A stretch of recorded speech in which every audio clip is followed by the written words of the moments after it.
নমস্কার বন্ধুরা, আমি মধুসূদন প্রামাণিক, একজন রিটায়ার্ড স্টেশন ম্যানেজার, পূর্ব রেলওয়ে।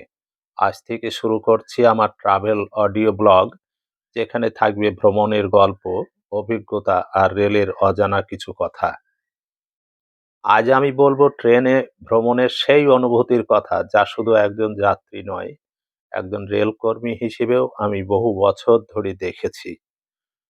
ট্রেন শুধু একটা যানবাহন নয়, একটা মানুষের গল্প বহন করে। কারো নতুন চাকরিতে যোগ দিতে যাওয়া, কারো বিয়েবাড়ি, কারো চিকিৎসার জন্য শহরে আসা, প্রতিটি কামরায় আলাদা গল্প। আমি বহুবার দেখেছি ভোরের প্রথম ট্রেন যখন স্টেশনে ঢোকে, তখন চায়ের দোকানের ধোঁয়া আর প্ল্যাটফর্মের কোলাহল মিশিয়ে এক অদ্ভুত আবহ তৈরি হয়।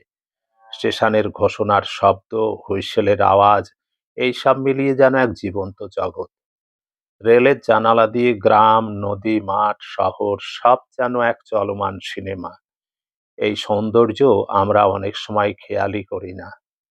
আমার কর্মজীবনে এমন বহু যাত্রীকে দেখেছি যারা প্রথমবার ট্রেনে চড়ে ভয় পেতেন, আবার এমনও দেখেছি কেউ স্টেশনে বিদায় দিতে এসে চোখের জল লুকাতে পারেনি।